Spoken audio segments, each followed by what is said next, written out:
ഗോവിന്ദ ഹരി ഗോവിന്ദ ഹരി ഗോവിന്ദ ഹരി ഗോവിന്ദ ഗോവിന്ദ ഹരി ഗോവിന്ദ ഹരി ഗോവിന്ദ ഹരി ഗോവിന്ദ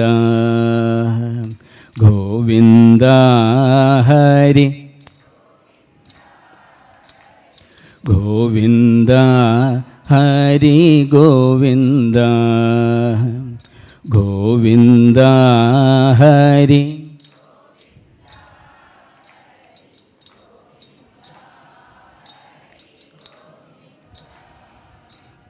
കോമളൻ ഘന ശ്യാമളൻ മമ താമര കണ്ണ വന്നാലും വെണ്ണയുണ്ടിത കിണ്ണത്തിൽ കണ്ണ നിന്നെയും കാത്തിരിക്കുന്നു ഗോവിന്ദ ഹരി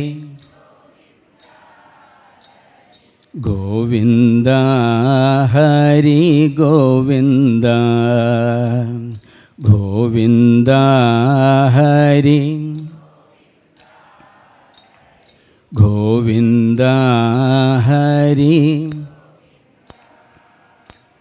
വെണ്ണത്താൻ തിന്നാൽ തൊണ്ടയിൽ തങ്ങം ദണ്ണമുണ്ടാമെന്നോർത്തു താൻ കാച്ചിയ പാലി പൊന്നിൻ കിണ്ണത്തിൽ വച്ചിതാ നിന്നെ കാക്കുന്നു ഗോവിന്ദ ഹരി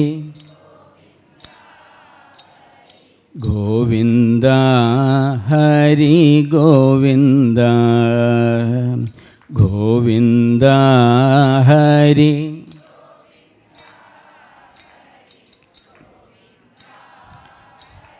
ഗോവിന്ദ വന്നാലും കണ്ണ വന്നാലും കണ്ണ വന്നാലും മണിവർണ്ണ നീ വന്നാലും കണ്ണ വന്നാലും കണ്ണ വന്നാലും കുഞ്ഞി പൈതലേ ഗോവിന്ദ ഹരി ഗോവിന്ദ ഹരി ഗോവിന്ദ ഹരി ഗോവിന്ദ ഗോവിന്ദ ഹരി ഗോവിന്ദ ഹരി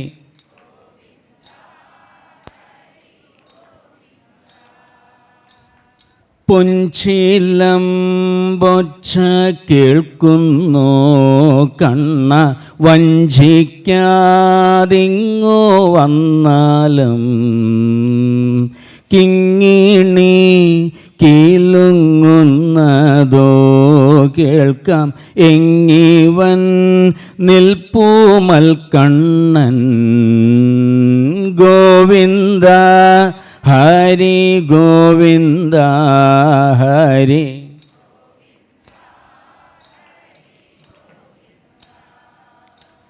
ഗോവിന്ദ ഹരി ഗോവിന്ദ ഹരി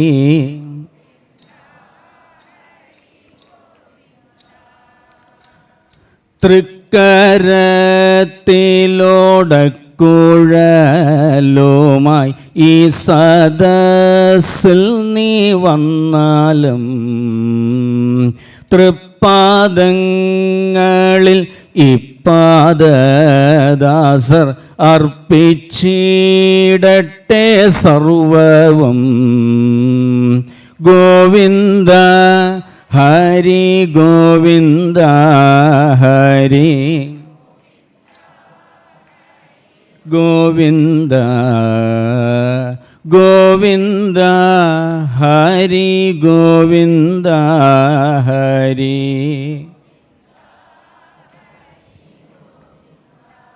സർവത്ര ഗോവിന്ദനാമസങ്കീർത്തനം. ഭഗവത് സ്വരൂപങ്ങളായ എല്ലാ ഭാഗവത പ്രേമികൾക്കും നമസ്കാരം. എല്ലാവരുടെയും പാദങ്ങളിൽ മനസ്സാ നമസ്കരിക്കുകയാണ്. വളരെയധികം സന്തോഷമുണ്ട് ഈ ഒരു വേദിയിൽ ഇങ്ങനെ ഇരിക്കുമ്പോൾ. മള്ളിയൂർ സത്രത്തിൽ വളരെ മുമ്പ് വന്നിട്ടുണ്ട്, പക്ഷേ ഒരു പ്രഭാഷണത്തിനായിട്ട് ആദ്യമായിട്ട് വരികയാണ് ഇവിടെ. 3-4 തവണ ഇവിടെ വന്നിട്ടുണ്ട്, തൊഴുതിട്ടുണ്ട്, പക്ഷെ ഒരു പ്രഭാഷണത്തിനായിട്ട് ആദ്യമായിട്ടാണ് ഇവിടെ വരുന്നത്. അതിൽ വളരെയധികം സന്തോഷം.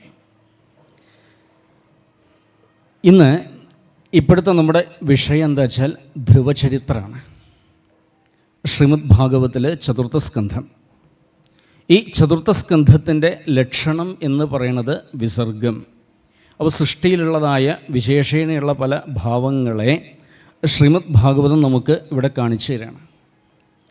പൂർവകാല ആചാര്യന്മാർ പറഞ്ഞു കേട്ടിട്ടുണ്ട്, പുരുഷാർത്ഥത്തിൻ്റെ വ്യാഖ്യാനം തന്നെയാണ് ഈ ചതുർത്ഥം എന്നും പറയാറുണ്ട്. അപ്പോൾ ഏതേ പുരുഷാർത്ഥം? ധർമ്മം, അർത്ഥം, കാമം, മോക്ഷം. അപ്പോൾ ചതുർത്ഥ സ്കന്ധ പഠനത്തിലൂടെ ഈ 4 ശ്രദ്ധാപൂർവം പഠിക്കുകയാണെങ്കിൽ നമുക്ക് സമ്പാദിക്കാനായിട്ട് സാധിക്കണമെന്നാണ്. അതിൽ ധർമ്മപ്രകരണമാണ് അല്പസമയം മുമ്പ് നാം കേട്ടത്, ദക്ഷയാഗ കഥ. ഇനി അടുത്തത് അർത്ഥപ്രകരണമാണ്, അതാണ് ധ്രുവൻ്റെ കഥ. പിന്നീട് കാമത്തെ പറയേണ്ട പൃഥു ഉപാഖ്യാനത്തിലൂടെ, ഏറ്റവും അവസാനം പറയണ പുരഞ്ജന ഉപാഖ്യാനാവട്ടെ, അത് മോക്ഷപ്രകരണവും ആകുന്നു.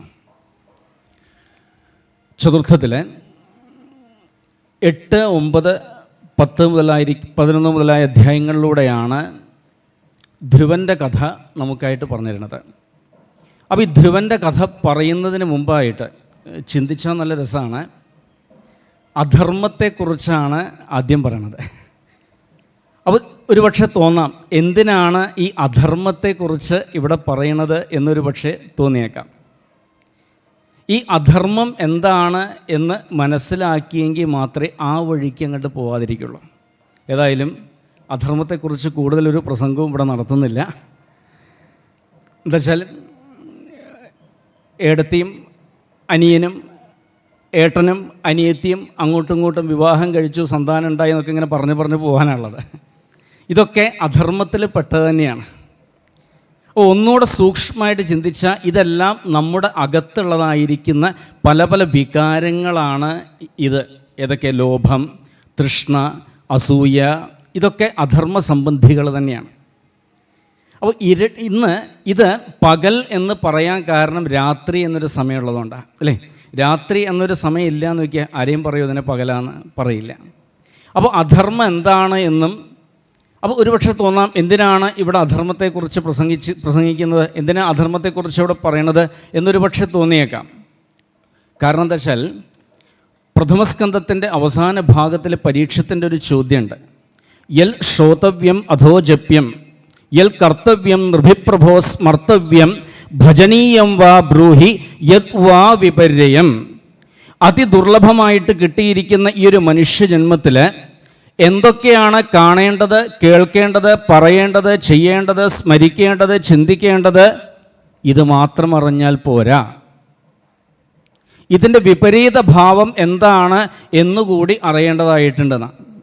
അതായത് എന്താണ് കാണാൻ പാടില്ലാത്തത്, എന്താ ചെയ്യാൻ പാടില്ലാത്തത്, എന്താ സ്മരിക്കാൻ പാടില്ലാത്തത്, എന്താ ജപിക്കാൻ പാടില്ലാത്തത്, ഏത് വഴിക്ക് പോകരുത്.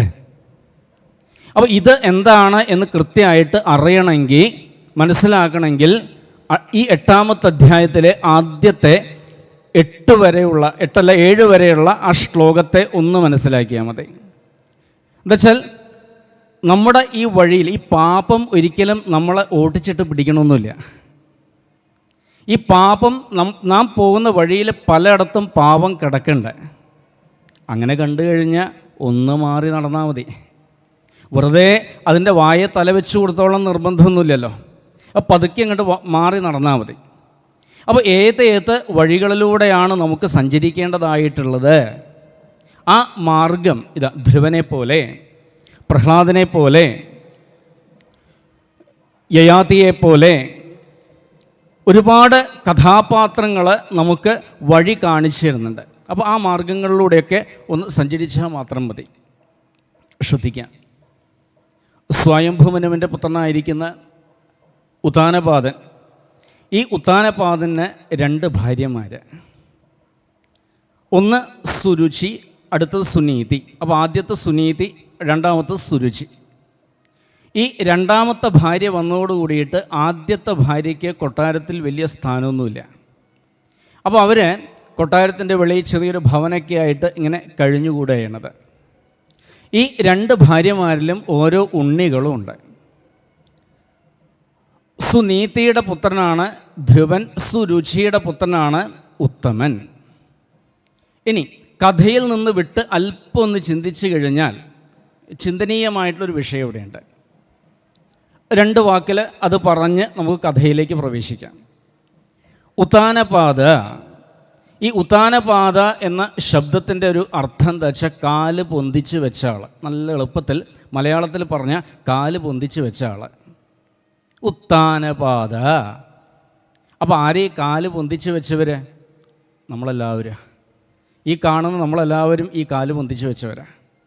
എന്നാൽ എന്തിനാണ് ഈ കാല് പൊന്തിച്ച് വെച്ചത്? ഇവിടേക്ക് വരാൻ വേണ്ടിയിട്ട്, ഈ സംസാരത്തിലേക്ക് വരാൻ വേണ്ടിയിട്ട്. അപ്പോൾ ഈ സംസാരത്തിൽ വന്നു കഴിഞ്ഞാൽ ഉറപ്പാണ് 2 കല്യാണം കഴിക്കണം. അപ്പോൾ 2 ഭാര്യമാർ നമുക്കും ഉണ്ട്. അപ്പോൾ ഒരു ഭാര്യയുടെ പേര് സുനീതി ആണെങ്കിൽ അടുത്ത ഭാര്യയുടെ പേര് സുരുചി എന്നാണ് അടുത്ത ഭാര്യയുടെ പേര്. അപ്പോൾ ഈ സംസാരത്തിൽ വന്ന സ്ഥിതിക്ക് നമുക്കുണ്ട് 2 ഭാര്യമാർ. ആരെ 2 ഭാര്യമാർ? ഒന്ന് വിദ്യയാണെങ്കിൽ അടുത്തത് അവിദ്യയാണ്. ഇതാണ് പരസ്പരം ചേരാത്തതാണ്. ഈ സുനീതിയും സുരുചിയും സ്വഭാവം കൊണ്ട് പരസ്പരം ചേരാത്തതാണ്. ഈ 2 ഭാര്യമാരിലൂടെയും ഓരോരോ ഉണ്ണികളും നമുക്കുണ്ട്. വിദ്യയാകുന്ന പത്നിയിലൂടെ നമുക്കുണ്ടാവുന്ന ഒരു സന്താനമുണ്ട്. ആ സന്താനമാണ് വിവേകം. അവിദ്യയാകുന്ന പത്നിയിലൂടെ നമുക്കുണ്ടാവുന്നൊരു സന്താനമുണ്ട്, അതിന് വിപരീതമാണ്. അതേതാ? അവിവേകം ആണ്.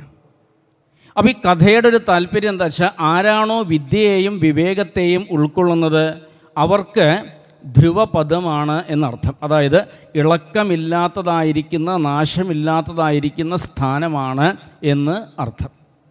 എന്നാൽ ഈ അവിവേകത്തിൻ്റെ പുറകെ പോയി കഴിഞ്ഞാലോ, ഈ അവിവേകത്തിൻ്റെ പുറകെ പോയി കഴിഞ്ഞാൽ അവർക്ക് ഈ സംസാരാഗ്നിപ്പെട്ടിട്ട് അവർക്ക് രക്ഷപ്പെടാൻ വലിയ പ്രയാസമാണ്. ഇനി ഈ 2 പത്നിമാരുടെ ഈ പേരുകൾ നല്ല രസമാണല്ലോ ചിന്തിച്ചു കഴിഞ്ഞാൽ, അല്ലേ? അപ്പോൾ എന്തൊക്കെയാണ്? സുനീതി ഒന്ന്, അടുത്തത് സുരുചി. അപ്പോൾ സുനീതിയും സുരുചിയും. അതിലെ ആ സു എന്നുള്ളത് അങ്ങോട്ട് മായ്ച്ചിട്ട് ഒന്ന് വായിച്ചു നോക്കൂ. അപ്പോൾ സു എന്നുള്ളതാണ്ട് മായ്ച്ചിട്ട് ആ 2 പേരുകൾ വായിച്ചെന്തായി? ഒന്ന് നീതിയായി, അടുത്തത് രുചിയായി. ഈ 2 ബോധവും ഇടയ്ക്ക് ഉത്താനപാദന്മാരായിരിക്കുന്ന നമ്മുടെ ഉള്ളിലും ഇടയ്ക്ക് ഉണ്ടാവാറുണ്ട്, അല്ലേ? അപ്പോൾ ഈ നീതിബോധം ആണ് അകത്ത് നന്നായിട്ട് പ്രകാശിക്കുന്ന വെച്ചാൽ അപ്പം മനസ്സിലാക്കണം അകത്താരാ ഉള്ളത്? ധ്രുവനാണ് ഉള്ളത്. അപ്പോൾ നമ്മുടെ യാത്ര എങ്ങോട്ടാ? ആ ധ്രുവപദത്തിലേക്കാണ്, ആ അചഞ്ചലമായിരിക്കുന്ന ആ സ്ഥാനത്തേക്കാണ് എന്ന് മനസ്സിലാക്കുക. ഇനി അല്ല രുചി. രുചി എന്ന ശബ്ദം കൊണ്ട് അവിടെ സൂചിപ്പിക്കുന്നത് വിഷയത്തെയാണ്. എന്നാൽ ഏത് സമയത്തും ഈ വിഷയചിന്തകൾ മാത്രമാണെന്ന് വിചാരിക്കാം. എന്നാൽ വിഷയം വേണ്ടാമെന്നും ആരും എവിടെയും പറഞ്ഞിട്ടൊന്നുമില്ല. വിഷയമൊക്കെ ആവാം. പക്ഷെ ഭാഗവതം പോലെയുള്ള ഗ്രന്ഥങ്ങൾ പറഞ്ഞതെന്താ വെച്ചാൽ 365 ദിവസം 24 മണിക്കൂറും അതാവണ്ടെന്ന് മാത്രമേ പറഞ്ഞിട്ടുള്ളൂ, അല്ലേ?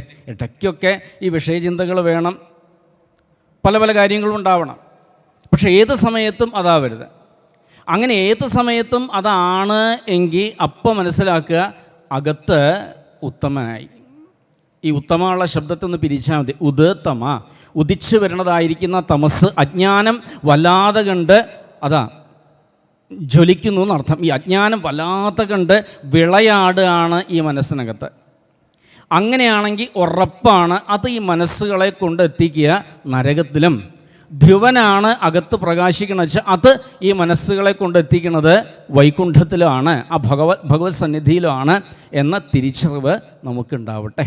ഇനി ആ കഥയിലേക്ക് നമുക്ക് പതുക്കെ കണ്ട് നീങ്ങാം. ഈ ഉത്താനപാദ മഹാരാജാവ്, അദ്ദേഹത്തിന് സത്യത്തിൽ ഈ 2 മക്കളും അദ്ദേഹത്തിൻ്റെ ഉള്ളിലൊരുപോലെ. പക്ഷേ ഭാര്യമാരോടാണെങ്കിലോ ഒരാളോട് ലേശം അധികം പ്രീതിയുണ്ട്. അപ്പോൾ ഈ ഒരു അമിത പ്രീതി ഒരാളോട്, സ്നേഹം അധികമായാലും ആപത്താണ്. അതിസ്നേഹം പലപ്പോഴും മനസ്സിനെ ആപത്ത് ചെന്ന് കൊണ്ട് ചാടിക്കും. അപ്പോൾ ഇദ്ദേഹത്തിന് ഈ സുരുചിയോട് കുറച്ച് കൂടുതൽ താല്പര്യമുണ്ട്. ഒരിക്കൽ ഈ കുട്ടികളിങ്ങനെ കളിച്ചുകൊണ്ടിരിക്കണം. ഉത്തമനുണ്ട്, ധ്രുവനുണ്ട്. ഇവർ തമ്മിൽ വലിയ പ്രായവ്യത്യാസമൊന്നുമില്ല. ഉത്തമനേക്കാൾ 1 മാസമോ 2 മാസം കണ്ട് പ്രായം കൂടും ഈ ധ്രുവന്, അത്രയേ ഉള്ളൂ. പേര് ഏട്ടൻ, അത്ര തന്നെ. സ്ഥാനം കൊണ്ട് ഏട്ടനാണ്. അത്രയൊന്നും പ്രായവ്യത്യാസമൊന്നും ഇവർ തമ്മിലില്ല. അപ്പോൾ ഈ കുട്ടികളിങ്ങനെ കളിച്ചുകൊണ്ടിരിക്കുകയാണത്. അപ്പോൾ കുട്ടികൾ കളിക്കുന്ന സമയത്ത് ചിലപ്പോൾ വഴക്കുണ്ടാവും, അതൊക്കെ സ്വാഭാവികമാണ്. ഒരിക്കലും ഈ കുട്ടികളിങ്ങനെ കളിച്ചുകൊണ്ടിരിക്കുന്ന സമയത്ത് ഉത്താനപാദ മഹാരാജാവ് മഹാറാണിയായിരിക്കുന്ന സുരുചിയോട് കൂടിയിട്ട് അവിടെ ഒരു പീഠമുണ്ട്. ആ പീഠത്തിൽ അവിടെ കൊണ്ട് വന്നിരുന്നു. അപ്പോൾ ഉത്തമൻ പറഞ്ഞു, ധ്രുവ, എൻ്റെ അച്ഛൻ വന്നു, ഞാൻ എൻ്റെ അച്ഛൻ്റെ മടിയിൽ കയറിയിരിക്കാൻ പോകണോ എന്ന് പറഞ്ഞു. അച്ഛൻ വന്നു എന്ന് പറഞ്ഞാൽ കുഴപ്പമുണ്ടായിരുന്നില്ല. അതും ഈ കുട്ടികളുടെ ഇടയിൽ വെച്ചിട്ട് പറഞ്ഞതെന്താ, എൻ്റെ അച്ഛൻ വന്നു, ഞാൻ എൻ്റെ അച്ഛൻ്റെ മടിയിൽ കയറിയിരിക്കാൻ പോകണോ. അപ്പോൾ പാവം ധ്രുവന് തോന്നി, തൻ്റെയും കൂടെ അച്ഛനല്ലേ. അപ്പോൾ താനും കൂടി ഈ അച്ഛൻ്റെ മടിയിൽ കയറിയിരുന്ന് വെച്ചിട്ട് ഇപ്പം എന്താ കുഴപ്പമുണ്ടാവാൻ പോണത്. ഈ ധ്രുവനും അച്ഛൻ്റെ മടിയിൽ കയറിയിരിക്കാനായിട്ട് അങ്ങോട്ട് നടന്നു. ഉത്താനപാദന് ആ ധ്രുവൻ എടുക്കണമെന്നും ലാളിക്കണമെന്നും വലിയ മോഹം. പക്ഷേ ഒന്നിങ്ങനെ ചെരിഞ്ഞ് നോക്കിയപ്പോഴോ കണ്ണുരുട്ടേണ്ട ഒരാൾ, സുരുചി. ഒരു നിവൃത്തിയുമില്ല. ഒടുക്കം ആ സുരുചിയാവട്ടെ വലിച്ചു തള്ളി താഴ്ത്തിട്ടു ധ്രുവനെ. എന്നിട്ട് പറഞ്ഞു, നിനക്ക് അച്ഛൻ്റെ മടിയിൽ കയറിയിരിക്കാനുള്ള അധികാരമില്ല. അപ്പം ഈ ഉണ്ണിക്ക് ആകെ സങ്കടമായി. ഈ അച്ഛൻ്റെ മടിയിൽ കയറിയിരിക്കാൻ ഇങ്ങനെ അധികാരമൊക്കെ നോക്കേണ്ട ആവശ്യമുണ്ടോ?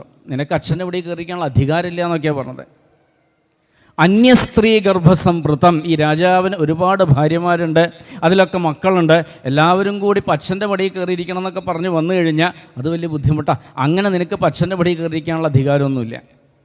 നിനക്ക് അച്ഛൻ്റെ മടിയിൽ കയറിയിരിക്കണോ? ദേഷ്യപ്പെട്ടുകൊണ്ട് ചോദിച്ചു.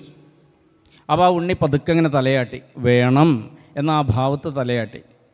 അങ്ങനെ നിനക്ക് അച്ഛൻ്റെ മടിയിൽ കയറിയിരിക്കണമെങ്കിൽ ഒറ്റൊരു വഴി മാത്രമേ ഉള്ളൂ. ഹാവു, എന്ത് വഴിയാണാവോ ഈ ചെറിയമ്മ ഇപ്പോൾ പറഞ്ഞുതരാൻ പോണത്. നേരെ കാട്ടിലേക്ക് പോവുക. തപസാരാധ്യ പുരുഷം തസ്സീവാനുഗ്രഹേണമേ ഗർഭേത്വം സാധയാത്മാനം യദീച്ഛസി നൃപാസനം. നിനക്ക് അച്ഛൻ്റെ മടിയിൽ കയറിയിരിക്കണമെങ്കിൽ നേരെ കാട്ടിൽ പോവുക, തപസ് ചെയ്യുക, ഭഗവാനെ കാണുക, അനുഗ്രഹം വാങ്ങിക്കുക, ഈ ദേഹത്തെ കൊണ്ട് ഉപേക്ഷിക്കുക, ഉത്താനപാദനിലേക്ക് പ്രവേശിക്കുക, എന്നിട്ട് എൻ്റെ ഗർഭത്തിൽ പ്രവേശിക്കുക, എൻ്റെ ഉണ്ണിയായിട്ട് പുറത്തേക്ക് വന്നു കഴിഞ്ഞാൽ നിനക്ക് അച്ഛൻ്റെ മടിയിൽ കയറിയിരിക്കാം. ഈ ചെറിയ കുട്ടികളോട് ഇങ്ങനെയൊക്കെ പറഞ്ഞ് എന്ത് മനസ്സിലാവാനാണ്? അത്രയേ പ്രായമായിട്ടുള്ളൂ, 4.5 വയസ്സ് പ്രായം. ഇങ്ങനെയുള്ള ഒരു ഉണ്ണിക്ക് ഇപ്പം എന്താ മനസ്സിലാവുക? ഈ ചെറിയ കുട്ടികളോട്, ഈ കുട്ടികളായിട്ട് ഇടപഴകുന്നവർക്ക് പെട്ടെന്ന് മനസ്സിലാവും. ഈ കുട്ടികൾക്ക് ഇപ്പം എന്തെങ്കിലുമൊക്കെ പറഞ്ഞു കൊടുത്തു കഴിഞ്ഞാൽ ഈ കുട്ടികൾ എന്താ ചെയ്യുക അറിയോ? ആദ്യം എളുപ്പമുള്ള വാക്കുകൾ മാത്രം ഒന്ന് ഓർത്ത് വയ്ക്കും. വല്ല കടിച്ചാൽ പൊട്ടാത്ത വല്ല പദങ്ങളുടെ ഇടയിൽ വെച്ചിട്ടുണ്ടെങ്കിൽ അതൊക്കെ പോട്ടേക്കും. എന്നുവെച്ചാൽ ഇതൊക്കെ ചിന്തിച്ച് എന്തിനാ വെറുതെ സമയം കളയണത്. അവസാനം ആ ഉണ്ണി ആലോചിച്ചു, എന്തൊക്കെയാണ് ചെറിയമ്മ പറഞ്ഞത്? കാട്ടിൽ പോകണം, അത് മനസ്സിലായി. തപസ് ചെയ്യണം, അതിപ്പോൾ ഏതാണ്ടൊക്കെ മനസ്സിലായിട്ടുണ്ട്. ഭഗവാനെ കാണണം, അതും മനസ്സിലായി. അനുഗ്രഹം വാങ്ങിക്കണം, അതും മനസ്സിലായി. അത് കഴിഞ്ഞ് വേറെന്തോ പറഞ്ഞു, ഗർഭേത്വം സാധയാത്മാനം, ഈ ദേഹത്ത് ഉപേക്ഷിക്കണം, ഉത്താനപാദനിൽ പ്രവേശിക്കണം, ആ ഉത്താനപാദനിലൂടെ എൻ്റെ ഉണ്ണിയായിട്ട് പുറത്തു വരണം. അത് മനസ്സിലായിട്ടുമില്ല. അവസാനം പറഞ്ഞു അച്ഛൻ്റെ മടിയിൽ കയറിയിരിക്കുക എന്ന് പറഞ്ഞു, അതും മനസ്സിലായി. അപ്പോൾ ഈ മനസ്സിലായ ശബ്ദങ്ങൾ മാത്രം കൂട്ടി വായിച്ചപ്പോൾ ആ ഉണ്ണിക്ക് കിട്ടിയ ഉത്തരം എന്താ വെച്ചാൽ, കാട്ടിൽ പോയി തപസ് ചെയ്ത് ഭഗവാനെ കണ്ട് അനുഗ്രഹം വാങ്ങിയാൽ അച്ഛൻ്റെ മടിയിൽ കയറിയിരിക്കാം. ഇതിപ്പോൾ സത്യമാണോ? ആരോടപ്പോൾ ചോദിക്കുക? തനിക്ക് അമ്മയല്ലാതെ വേറെ ആരുമില്ല ഈ ഉലകത്തിൽ ചോദിക്കാൻ വേണ്ടിയിട്ട്. ഈ കുട്ടികൾ എന്തുണ്ടെങ്കിലും ആദ്യം അമ്മയുടെ അടുത്താണ് പോവുക. പോകണം, അമ്മയോട് പറയണം, ഇല്ലെങ്കിൽ പറയിപ്പിക്കണം. പ്രത്യേകിച്ച് ഇന്നത്തെ കാലത്തൊക്കെ നല്ലോണം വേണ്ടതാ. വിദ്യാലയമൊക്കെ വിട്ട് കുട്ടികൾ വീട്ടിൽ വന്നു കഴിഞ്ഞാൽ അച്ഛനമ്മമാർ കുറച്ച് നേരം സമയം കണ്ടെത്തുക. എന്തിനാ? കുട്ടികളുടെ കൂടെ ഇരിക്കാൻ വേണ്ടിയിട്ട്. പ്രത്യേകിച്ച് അമ്മ കുട്ടികളുടെ കൂടെ ഇരുന്നിട്ട് അവരെ കൊണ്ട് പറയിപ്പിക്കുക, ഇന്ന് എന്തൊക്കെയാണ് ഉണ്ടായത്, ആരൊക്കെയാണ് നീയായിട്ട് സംസാരിച്ചത്, ആരൊക്കെ സംസാരിച്ചില്ല, എന്തൊക്കെ പഠിപ്പിച്ചു, എന്തൊക്കെയാണ് ഇന്ന് വിദ്യാലയത്തിലുണ്ടായത്. അത് നല്ലതായാലും വേണ്ടില്ല, ചീത്തയായാലും വേണ്ടില്ല. ശ്രദ്ധിക്കണേ, നല്ല അനുഭവമാണെങ്കിലും മോശം അനുഭവമാണെങ്കിലും കുട്ടികൾക്ക് മടി കൂടാതെ പറയാൻ സാധിക്കണം. ആരോടാ പറയേണ്ടത്? അമ്മയോട്. അച്ഛനോട് പോലും അങ്ങനെ പറയാൻ പറ്റിക്കൊള്ളുന്നില്ല. അപ്പോൾ അമ്മയോട് മടി കൂടാതെ പറയാൻ സാധിച്ചിരിക്കണം. അപ്പോൾ ആ ഒരു സ്വാതന്ത്ര്യം കുട്ടികൾക്കും കൊടുത്തിരിക്കണം. കുട്ടികളെ കൊണ്ട് ചോദിക്കുക, പറയിപ്പിക്കുക. അപ്പോൾ ഈ ധ്രുവനാണെങ്കിൽ ആകെ സങ്കടമായി. ആ ധ്രുവനങ്ങോട്ട് ഓടി നേരെ അമ്മയുടെ അടുത്തേക്ക് ഓടിയത്. അപ്പോഴേക്ക് ചില ദാസിമാർ പറഞ്ഞ് ഈ വിവരം ഈ അമ്മ അറിഞ്ഞിട്ടുണ്ട്, സുനീതി അമ്മ അറിഞ്ഞിട്ടുണ്ട്. ഇതെങ്ങനെ കൊട്ടാരത്തിൽ ഇങ്ങനെയുള്ള സംഗതികളൊക്കെ ഉണ്ടായി ഉള്ള കാര്യങ്ങളൊക്കെ അറിഞ്ഞിട്ടുണ്ട്. ഈ ഉണ്ണി വന്നു, ദീർഘശ്വാസം വലിക്കുകയാണ്, ചുണ്ടുകളിങ്ങനെ വിറയ്ക്കുന്നുണ്ട്. സങ്കടവും ദേഷ്യവും എല്ലാം കൂടി ഒരുമിച്ച് വന്ന് ഈ ഉണ്ണിക്കാണിച്ചാൽ ഒന്നും പറയാനും കിട്ടുന്നില്ല. കിട്ടുകിട്ടാന്നിങ്ങനെ വിറയ്ക്കണത്. അങ്ങനെ ഈ അമ്മ കുറച്ച് കാര്യങ്ങൾ മനസ്സിലാക്കി. പിന്നീട് ഒന്ന് കെട്ടിപ്പിടിച്ചു. ആ ഉണ്ണിയെ കെട്ടിപ്പിടിച്ച് മുത്തം കൊടുത്തോടു കൂടിയിട്ട് ആൾ ലേശമൊന്ന് ശാന്തനായി. പിന്നെ ആ കൊട്ടാരത്തിലുണ്ടായതായ സംഗതികൾ ഒന്നുപോലും വിടാതെ ആ ധ്രുവനത അമ്മയ്ക്കായിട്ട് വർണ്ണിച്ച് കേൾപ്പിച്ചു കൊടുത്തു. ഇവിടെയും നമുക്ക് പഠിക്കാനുണ്ട്. ഈ സുനീതി അമ്മയിൽ നിന്ന് ഒരുപാട് കാര്യങ്ങൾ പഠിക്കാനുണ്ട്. ഇപ്പോൾ സാധാരണ ഒരു അമ്മയായിരുന്നു എന്ന് വയ്ക്കുക. സാധാരണ അമ്മ വെച്ചാൽ തനി ലൗകിക ഭാവത്തിലുള്ളതായ ഒരമ്മയായിരുന്നു എന്ന് കരുതുക. അല്പം വിരോധം കൂടി ഉണ്ടെങ്കിൽ പറയും വേണ്ട, അല്ലേ? വിരോധം ഉണ്ടെങ്കിൽ അങ്ങോട്ട് കളിക്കാൻ വിടുമോ? ഇല്ല, വിടില്ല. വിരോധം പറയും വേണ്ട. അപ്പോൾ എന്തായിരിക്കും ആദ്യത്തെ പ്രതികരണം? ആദ്യത്തെ പ്രതികരണം എന്താ വെച്ചാൽ അവൻ്റെ രണ്ട് കൈയും കൂടി കൂട്ടി കണ്ടുപിടിക്കും. ഇപ്പുറത്തെ കയ്യിലൊരു വടിയെടുക്കും, കണ്ണുരുട്ടും, 3-4 പൊട്ടിച്ചാണ്ട് കൊടുക്കും. പലവട്ടം പറഞ്ഞിട്ട് തന്നോട് ആ വഴിക്ക് കളിക്കാൻ പോരുത്, ആ വഴിക്ക് കളിക്കാൻ പോരുത്, ആരും പറഞ്ഞ് അങ്ങോട്ട് പോകാൻ വേണ്ടിയിട്ട് എന്ന് പറഞ്ഞ് അട്ടഹസിക്കും. എന്നാൽ ഇങ്ങനെയുള്ള ഒരു അപശബ്ദവും ഈ അമ്മയുടെ ഭാഗത്തുനിന്ന് ഉണ്ടായിരുന്നില്ല. ദീർഘം ശ്വസന്തി വൃജിനസ്യ പാരമപശ്യത്തെ ബാലകമാഹ ബാല മാമംഗളം താത പരേഷു മംസ്ത ഭുങ്ക്തേ ജനോയൽ പരദുഃഖദസ്തൽ. നല്ല ഉപദേശമാണ് ആ അമ്മയുടെ വാക്കുകൾ. നല്ല പക്വതയുള്ള അമ്മയുടെ വാക്കുകളാണ് ഈ സുനീതി അമ്മയിൽ നിന്ന് നമുക്ക് പഠിക്കാനുള്ളത്. ഉണ്ണി, അരുത് കേട്ടോ. വെറുതെ ആ അമ്മയെ, ചെറിയമ്മയെ കുറ്റപ്പെടുത്തരുത്. ഇവിടെ അവരാരും നിന്നെ വേദനിപ്പിച്ചിട്ടില്ല. എന്തിന്? മഹാമംഗളം താത പരേഷു മംസ്ത ഭുങ്ക്തേ ജനോയൽ പരദുഃഖദസ്തൽ.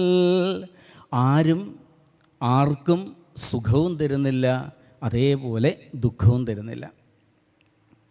ഭഗവാൻ ശ്രീരാമചന്ദ്രൻ വനവാസത്തിനായിട്ട് ഒരുങ്ങിയല്ലോ.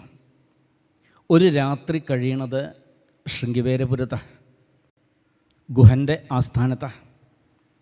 അന്ന് ഈ ഗുഹൻ എന്താ ചെയ്തെന്ന് വെച്ചാൽ മൺതിട്ട, അതിൽ ഉണങ്ങിയ ഇലകൾ കുറേ പരത്തി, കുറച്ച് ദർഭ മുറിച്ച് കൊണ്ടുവന്നു, അതും അവിടെ വിരിച്ചങ്ങോട്ട് വെച്ചു. കിടന്നോളാൻ പറഞ്ഞു. രാമനും സീതയും അന്നത്തെ രാത്രി അവിടെയാണ് കിടന്നത്. എന്നാൽ ആ രാത്രി ഉറങ്ങാത്ത 2 പേരുണ്ടായിരുന്നു. ഒന്ന് ലക്ഷ്മണനാണ്. ഈ ലക്ഷ്മണനാണ് വെച്ചാൽ 14 കൊല്ലം ഉറങ്ങാത്ത ആളാണ്. മറ്റൊന്ന് ഗുഹനാണ്. അപ്പോൾ ഇവർ ഉറങ്ങാതിരിക്കാൻ കാരണം എന്താ വെച്ചാൽ ചെറിയൊരു സംശയം അങ്ങോട്ടും ഇങ്ങോട്ടും ഉണ്ടായി. ഈ ഗുഹന് ലക്ഷ്മണനെ സംശയമായി, ലക്ഷ്മണന് ഗുഹനെ സംശയമായി. ഈ സംശയം കൂടുമ്പോഴാണ് കുറേശ്ശെ ഈ പരദൂഷണങ്ങൾ വരിക. അത്രയും നല്ല മനസ്സിൽ ഈ പരദൂഷണമൊന്നും വരില്ല. അപ്പോൾ ഈ സംശയത്തോടു കൂടി അങ്ങോട്ടും ഇങ്ങോട്ടും നോക്കുമ്പോഴാണ് ഈ പരദൂഷണം കുറേശ്ശെ വരിക. അതിൽ ഈ ഗുഹൻ പതുക്കെ തോണ്ടിയിട്ടു. ഗുഹൻ ചോദിച്ചു, അല്ല ലക്ഷ്മണ, ഇന്നലെ വരെ ഈ പട്ടുമത്തയിൽ കിടന്നതായിരിക്കുന്ന ഇവർ ഇന്ന് കണ്ടില്ലേ കിടക്കുന്നത് വെറും മണ്ണിൽ, അതും ഞാൻ വിരിച്ചതായിരിക്കുന്ന ഇലയുടെയും പുല്ലിൻ്റെയും മുകളിൽ. ഇന്നലെ വരെ പട്ടുമത്തയിൽ സുഖമായിട്ട് കിടന്നുറങ്ങിയവരല്ലേ ഇവർ, ഇന്നിവിടെ കിടക്കണു. അപ്പോൾ ഈ ദുഃഖത്തിൻ്റെ കാരണം, രാമൻ്റെ ഈ ദുഃഖത്തിൻ്റെ കാരണം കൈകേയിയല്ലേ, മന്ധരയല്ലേ എന്നൊക്കെയാണ് ചോദിക്കാൻ തുടങ്ങി. അപ്പോൾ ലക്ഷ്മണൻ പറഞ്ഞു, മിണ്ടിപ്പോവരുത്, മിണ്ടിപ്പോവരുത്. ശൃണു മദ്വചനം രാമഭദ്രനാമം ജപിച്ചിടുക സന്തതം. ആരെങ്കിലും പരദൂഷണമായിട്ട് അടുത്ത് വരികയാണെങ്കിൽ പറ്റുകയാണെന്ന് ഈ വരി ഒന്ന് ചൊല്ലി കേൾപ്പിച്ചു കൊടുത്താൽ മതി. എന്താ വേണ്ടേ? രാമഭദ്രനാമം ജപിച്ചിടുക സന്തതം. ഈ ദുഃഖത്തിന് കാരണം കൈകേയിയോ മന്ദരയോ അല്ലെങ്കിൽ ദശരഥനോ ഭരതനോ ആരുമല്ല ഈ ദുഃഖത്തിന് കാരണം. ഈ ദുഃഖത്തിന് കാരണം എന്താ വെച്ചാൽ അവരവരുടെ കർമ്മത്തിൻ്റെ ഫലം മാത്രമാണ്. ആർക്കാ ഇവിടെ സുഖത്തെ കൊടുക്കാൻ പറ്റുക? ആർക്കാ അവിടെ ദുഃഖത്തെ കൊടുക്കാൻ സാധിക്കുക? ഏകൻ മമ സുഖദാത ജഗതി മറ്റേകൻ മമ ദുഃഖദാത വിധിവൃത. ഇവരാണ് സുഖം തരുന്നത്, അല്ല ഇവരാണ് ദുഃഖം തരുന്നത്. അങ്ങനെ പറയാൻ പറ്റുമോ? അങ്ങനെയൊന്നും പറയാൻ പറ്റില്ല. അപ്പം ഈ സുഖവും ദുഃഖവും എവിടുന്നാണ് വന്നത്? സൗഖ്യ ദുഃഖങ്ങൾ സഹജമേവർക്കുമേ. സഹജം എന്ന് വെച്ചാൽ ജന്മത്തോടൊപ്പം നമ്മുടെ കൂടെ വന്നതാണ് ഈ സുഖവും ദുഃഖവും. അപ്പോൾ നമുക്ക് അനുഭവിക്കാനുള്ളതായിരിക്കുന്ന ഈ സുഖദുഃഖങ്ങൾ നീക്കാവതല്ല, എടുത്തു മാറ്റാൻ പറ്റില്ല. ആർക്ക്? സുരാസുരന്മാരാലും സുരനാലും അസുരനാലും നീക്കാൻ പറ്റുന്ന ഒന്നല്ല ഈ സുഖവും ദുഃഖവും എന്നൊക്കെ പറയണത്. ആയതിനാൽ മനസ്സിൽ ശാന്തി ഉണ്ടാവണോ? മനസ്സിലെന്നും ഒരു സുഖം ഉണ്ടാവണോ? മാമംഗളം താത പരേഷുമംസ്ത ഭുങ്ക്തേ ജനോയൽ പരദുഃഖതസ്തത്. ഒരിക്കലും മറ്റൊരാളെ പിഴച്ചിട്ട് കാര്യമില്ല. ആരിലും ദോഷം കാണാൻ പാടില്ല. ഏകാദശത്തിന് സമയത്ത് ഭഗവാൻ തന്നെ പറയുന്നുണ്ട്, പരസ്വഭാവകർമാണി ന പ്രശംസതി നിന്ദതി. ഒരു വിധം നിവൃത്തിയുണ്ടെങ്കിൽ അന്യരുടെ സ്വഭാവകർമാദികളെക്കുറിച്ച് നല്ലതും പറയണ്ട ചീത്തയും പറയണ്ട. ഇത് രണ്ടും ഇല്ലാത്ത ആ ഒരു അവസ്ഥയിലേക്ക് മനസ്സിനെ ഉയർത്താൻ പറ്റുമോ എന്ന് നോക്കി നോക്കും. രണ്ടും അപകടമാണ്. നല്ലത് പറഞ്ഞാലും അപകടമാണ്, ചീത്തത് പറഞ്ഞാലും അപകടമാണ്. അപ്പോൾ ഒരുപക്ഷെ തോന്നാം, ഇതെന്താ ഈ നല്ലത് പറഞ്ഞാൽ ഇങ്ങനെ ഈ അപകടാവ് ന സ്തുവീത ന നിന്ദേത. ഇതൊക്കെ ആവർത്തിക്കപ്പെടുന്ന ആശയങ്ങളാണ് ഭാഗവത്തിലെ. അപ്പോൾ ന സ്തുവീത ന നിന്ദേത, ആരെയും സ്തുതിക്കാനും പോകരുത്, ആരെയും നിന്ദിക്കാനും പോകരുത് എന്നാണ്. അപ്പോൾ ഒരു പരിധി വിട്ട് ഒരാളെ സ്തുതിച്ച് കഴിഞ്ഞു വയ്ക്കുക. അപ്പോൾ സ്വാഭാവികമായിട്ടും ആ വ്യക്തിക്ക് അഹങ്കാരം ഉണ്ടാവുന്നുണ്ട്. അത് വന്നു കഴിഞ്ഞാൽ അടുത്ത ദിവസം ഒരുപക്ഷേ ഈ വിവേകം ലേശം കുറഞ്ഞ് എന്തെങ്കിലും തെറ്റുകൾ ചെയ്തു എന്ന് വരും. അപ്പോഴോ ഈ സ്തുതിച്ച ഇതേ നാവുകൊണ്ട് നിന്ദിക്കേണ്ടതായിട്ട് വരും. അപ്പോൾ ദോഷം ആർക്ക് കിട്ടി? ഈ നിന്ദിച്ച ആൾക്ക് കിട്ടി. അത് തമ്മിൽ ഭേദം എന്താ വെച്ചാൽ രണ്ടിനും പോവാതിരിക്കുക എന്നുള്ളത്. ഇപ്പോൾ സ്വഭാവങ്ങളെക്കുറിച്ചൊക്കെ പറയുകയാണെങ്കിൽ ഇങ്ങേയറ്റത്ത് ശാന്തമാണ്, അങ്ങേയറ്റത്ത് ഘോരമാണ്. ഇപ്പോൾ ശാന്ത സ്വഭാവികളാണെങ്കിൽ ആ വ്യക്തികൾ ചെയ്യുന്ന ആ പ്രവൃത്തികളൊക്കെ മൃദുവായിരിക്കും. എന്നാൽ ഘോരസ്വഭാവികളാണെങ്കിൽ ആ വ്യക്തികൾ ചെയ്യുന്ന പ്രവൃത്തികളൊക്കെ ക്രൂരങ്ങളായിരിക്കും. ആ മറ്റുള്ളവർ എന്തോ പറയട്ടെ, എന്തോ ചെയ്യട്ടെ. ഒരു സാധകൻ എന്താ വേണ്ടത്? ഇതിലൊന്നും ഇടപെടാതെ ലോകേ ചരതി സൂര്യവൽ, പറ്റുകയാണെന്ന് വെച്ചാൽ ആ സൂര്യനെ പോലെ നീങ്ങിയാൽ മതി എന്നാണ്. ഈ സൂര്യനെ കണ്ടില്ലേ? പ്രതികരിക്കാറുണ്ടോ? ഒന്നിനും പ്രതികരിക്കാറില്ല. നല്ലതും പറയാറില്ല, ചീത്തതും പറയാറില്ല. ആയതിനാൽ എൻ്റെ ഉണ്ണി, മാമംഗളം താത പരേഷു മംസ്ത ഭുങ്ക്തേ ജനോയൽ പരദുഃഖതസ്തത്. പറ്റുകയാണെന്ന് വെച്ചാൽ ഗുണം കണ്ടുപിടിക്കും. എല്ലാവരിലും ഉണ്ട്. ഇവിടെ ഗുണമില്ലാത്തതായിട്ട് ആരുമില്ല, അതേപോലെ ദോഷമില്ലാത്തതായിട്ടും ആരുമില്ല. ഈ ദോഷം കണ്ടുപിടിക്കാൻ ഏത് വിദ്യാസുരന്മാർക്കും പറ്റും. പക്ഷേ ഈ ഗുണത്തെ കണ്ടുപിടിക്കണമെങ്കിലോ അത്ര എളുപ്പത്തിൽ പറ്റില്ല. ഇപ്പോൾ പരീക്ഷത്ത്, ഇപ്പോൾ കലിയെ കണ്ടു. ഇപ്പോൾ 100ൽ 99 ദോഷമാണ് ഈ കലിക്കുള്ളത്. ഇത് നമ്മുടെ ഭാഷയാണ്. എന്നാൽ പരീക്ഷത്തിൻ്റെ ഭാഷ എങ്ങനെയല്ല, ഒരു ഗുണമുണ്ട് എന്ന് പറഞ്ഞു. അപ്പോൾ ഈ 99 ദോഷമെന്ന് പറഞ്ഞ് തള്ളണതും ഒരു ഗുണമുണ്ട് എന്ന് പറഞ്ഞ് ഉൾക്കൊള്ളണം തമ്മിൽ വ്യത്യാസമുണ്ട്. ആ ഒരു ഗുണം മതി മറ്റ് ദോഷങ്ങളെയൊക്കെ നിഷ്പ്രഭാക്കി തീർക്കാൻ വേണ്ടിയിട്ട്.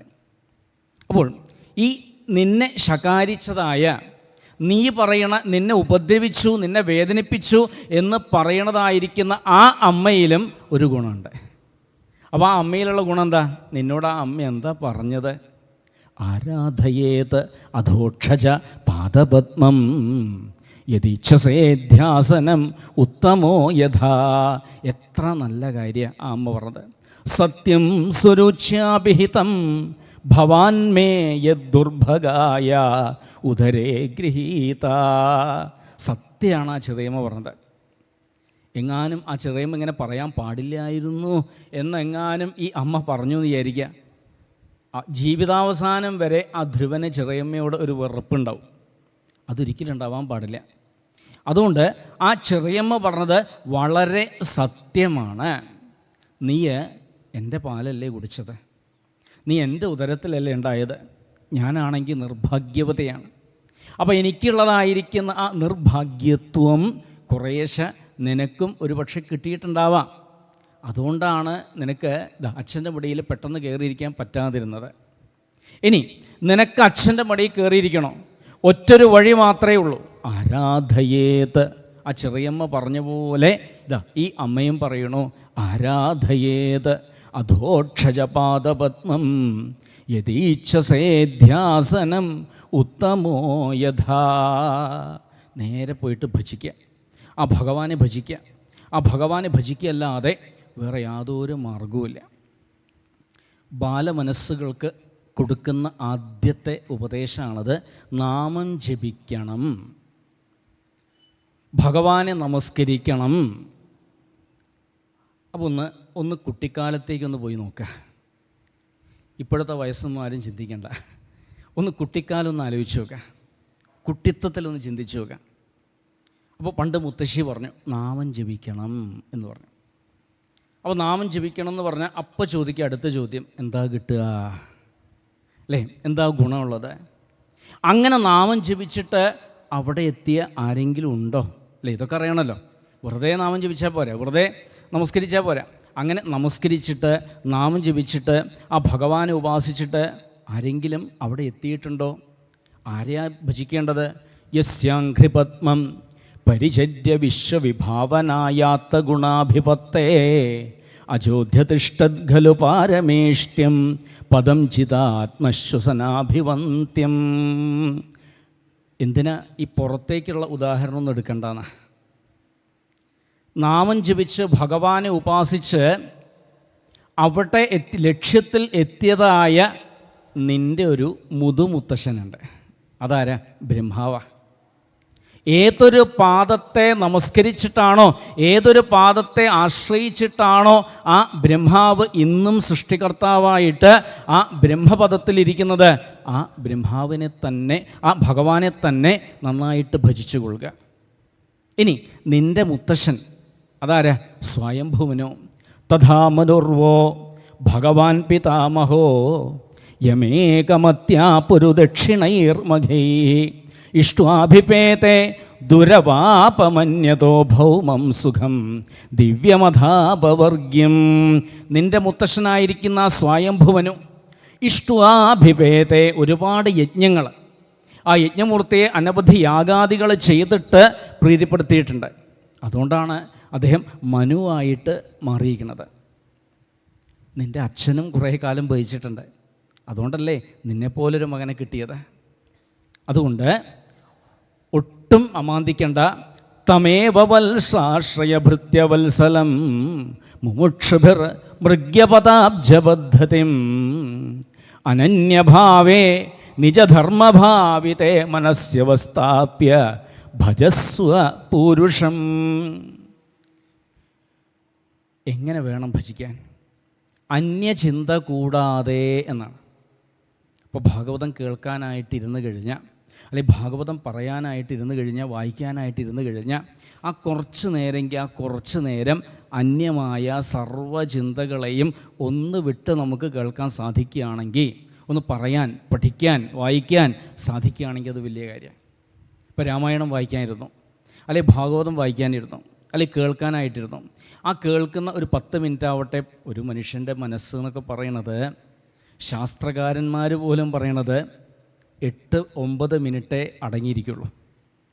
അതിൻ്റെ അപ്പുറത്ത് എന്ത് വേദാന്തം പറഞ്ഞു കഴിഞ്ഞാലും അടങ്ങിയിരിക്കാൻ കുറച്ച് പ്രയാസം തന്നെയാണ്. അപ്പോൾ മതി, ആ ചെറിയ സമയം മതി. ആ ചെറിയ സമയം എന്ത് ചെയ്യുക? ഞാൻ ഇന്ന ആളാണ്, അല്ല ഇന്നാളുടെ മകനാ, ഇന്നാളുടെ മകളാ, ഇന്നാളുടെ ഭാര്യയാണ്, ഇന്നാളുടെ ഭർത്താവാണ്, അച്ഛനാണ്, അമ്മയാണ്.